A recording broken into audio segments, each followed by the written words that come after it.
everybody, it's Greg Fry here. I got a rap in my knuckles this week from someone that said my YouTube channel wasn't very active. So I'm going to rectify that hopefully this week by putting this content out on YouTube as well. Last week, guys, hold on one second. I just want to see what's going on. Last week, I was at a digital marketing conference called Amplify, right? Amplify Digital down in Cork, and an amazing conference it was too. So huge congratulations to the Amplify team. You did a brilliant job, and it was a privilege to speak there. A guy that I met, which I was super psyched to meet, who I think is going to be the next Gary Vaynerchuk. It was a guy called Steve Bartlett from a company called Social Chain. You might want to check Social Chain out. Again, really getting digital marketing, but really getting influencer marketing. And in many ways, this guy can, I suppose, influence communities rather than using one individual to actually motivate people into action. He literally owns and influences communities. Cool guy, Steve Bartlett. He's the next Gary V. Mark my words. But last week, as I was down in Cork, hobnobbing, enjoying myself and not doing this live stream show, there was loads of stats that were coming out of Facebook HQ regarding their user base. And such stats, I think it was July 26th these came out. WhatsApp, 1 billion daily users, active daily users, 1 billion. There's even a piece on WhatsApp where you can, it's a status, it's like a Snapchat story type thing, except we can only create one of them daily. WhatsApp status, never used it before. 250 million people do use it though every single day. 250 million. Facebook's user base, yes, Facebook is dead. We know Facebook is dead. Its user base, 2 billion. Messenger, 2 billion. Crazy statistics. So last week, Facebook clearly announced that it was growing at a phenomenal rate. And one thing that they launched nearly a year ago was August the 2nd, 2016. Instagram, aka Facebook, Instagram rolled out a thing called Instagram Stories. Well, they wouldn't have been very successful, or would they be? Apparently 250 million people creating stories on or using stories on Instagram daily. In comparison, for Snapchat friends, their stats see it as, I think it's 166 million active users of Snapchat stories. So in a year, they've really killed it. Interesting statistic that I was also reading is businesses, that there's 15 million businesses that are using Instagram stories. And I think obviously there's a massive opportunity for businesses to start to embrace the story format. I know it's a bunch of work and we've got to think things through, and it's harder than a crappy Facebook update, but effective, I think. So definitely 15 million businesses using stories. That was an interesting statistic. Excuse me while I scrumple up the piece of paper and move on to what's happening in the social media world news section for today. So today, other than those stats, we're going to look at Facebook's algorithm tweak, 2 bits of news from LinkedIn, including a thing called website demographics, which I would have told you about last week, but I didn't do a live stream last week. So we'll talk about website demographics. Twitter has a very interesting ad product that it's experimenting with. We'll talk about that. Have you ever heard, because I hadn't, have you ever heard of Amazon Spark? We'll talk about what Amazon Spark is. Something I spotted, now was a little help of Amanda Webb alerted me to this, I must confess, but Google's image search functionality on mobile is evolving, and I spotted something that I thought was quite interesting, so I'll show that to you guys, and we'll have the app of the week. So that's what's in this week's show. So starting off with Facebook's algorithm tweak. Probably not an unsurprising one, but they announced this week, I think it was yesterday, they announced that they're prioritizing fast loading links on mobile. So if you share a link on Facebook and that link takes a while to load, it's far less likely to show it than if you share a link that loads much faster. So if you're a business page and you're sharing a link to your website, the speed of your website, just like it is on Google, is becoming vital on Facebook too. I mean, let's be honest, as users, if it doesn't load automatically, we're out of there anyway. But regardless of that, Facebook is going to prioritize links that load fast. Now, what they'd probably like you to do is to use instant articles, and then they'll load instantly because they stay within Facebook. But if you're sharing outbound links, particularly to your website, maybe showcasing products or services, the speed of your loading time is not only vital for the consumer and the clicker. Heck, I won't even see it, or probably won't even see it, if my mobile speed is too slow. So a massive little tweak. So even more important that we check the speed of our pages on mobile. I mean, I think for ages, wasn't it for ages, really, the reality is I know when I look on Facebook on my mobile, I see totally different content than I see on my desktop. And, you know, to certain, if I'm away, if I'm in a place with really bad, maybe this is me, but when I'm in a place with bad internet speeds, I seem to see less video than when I'm in a place with fast internet speeds. So who knows what the algorithm really does, but that's an interesting thing that they announced this week. Let's talk about LinkedIn, right? LinkedIn on our mobile phone. They announced a couple of weeks ago the ability to upload videos from your app. I haven't got the functionality yet, the blighters.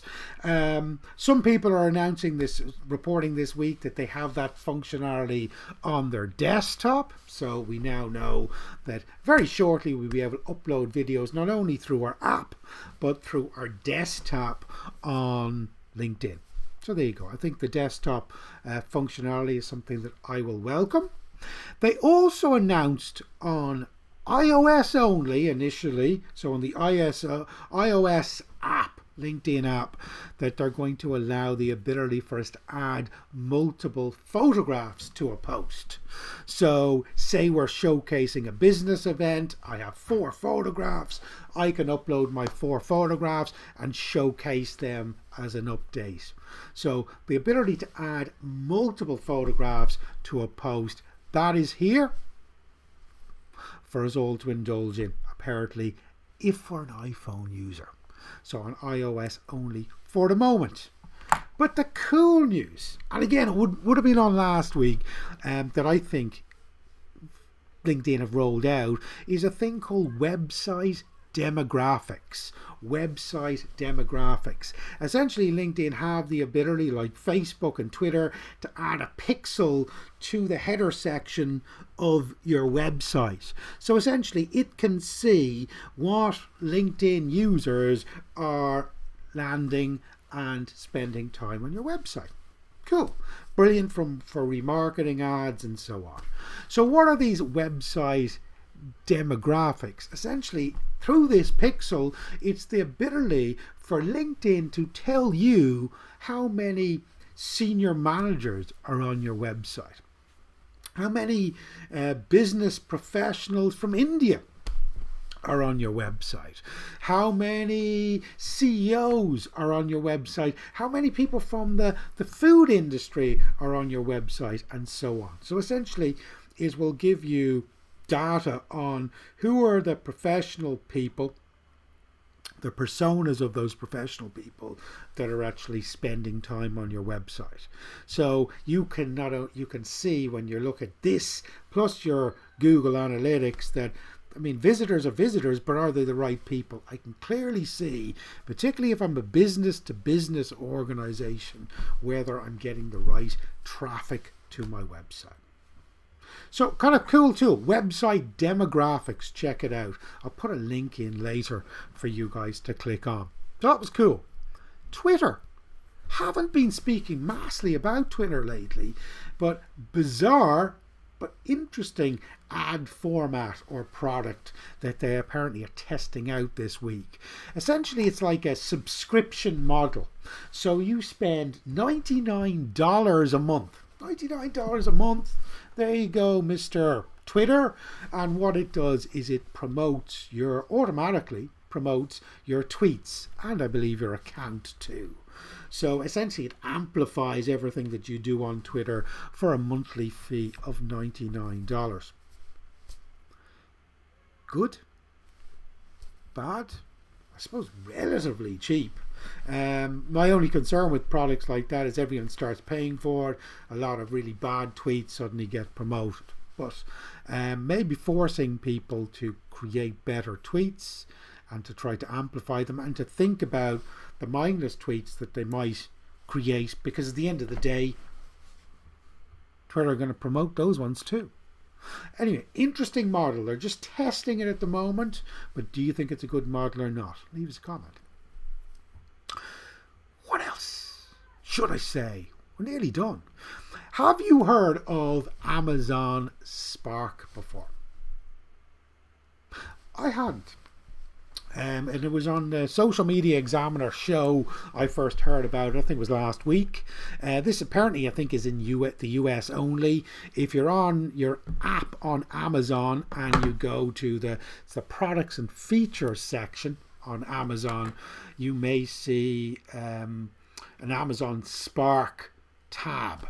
Now that tab allows you, I think it asks you 5 questions about what stuff you're interested in, and it creates a news feed of content about products and services that interest you, and also adds a whole social sharing element to allow you to share that interesting content that you peruse with your connections and friends.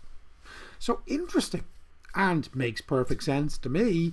A nice little social element to Amazon being trialed out under the name Amazon Spark, so I believe. So that's really interesting. Last thing is a Google thing, nearly like a Pinterest thing, but something that I thought was really interesting. And it was Amanda Webb. She said, she was saying something interesting, that she said on mobile, I think it's in Android, on the Android Google app and the web browser, so the regular web browser on mobile, when you're searching images on Google, there's this tagging functionality now. So essentially you'll see little buttons where you can click in and look at a recipe directly from the image directly. So I did a search on Jamie Oliver, right? And God, I didn't even get a recipe here, but check this out, right? So I don't know whether you can see this. Do you see product there? So a little tag called product. Now that's not on my desktop. So I click on product, click on the image, and literally up pops the information. So apparently guys, just in case you were ever wondering, how much would it cost me to get Jamie Oliver to speak?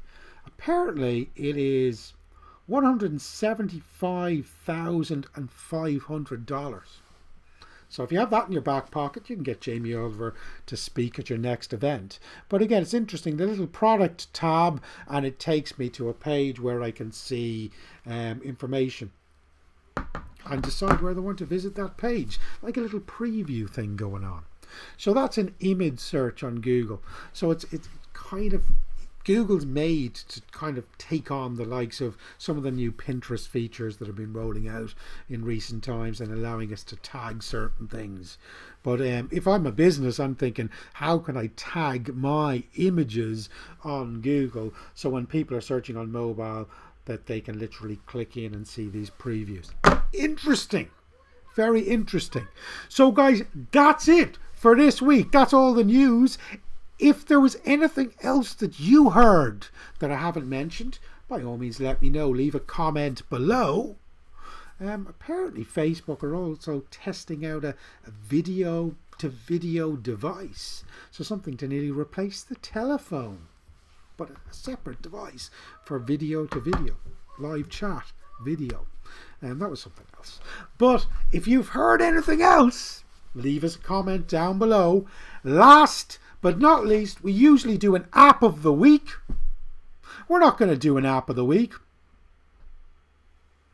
We're going to do a website of the week. We know subtitles have become really, really important, and sometimes transcribing subtitles can be a problem.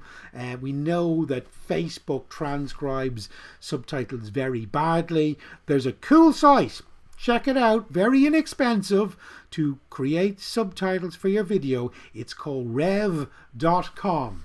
rev.com. rev.com. Brilliant. It also allows you to transcribe audio to text.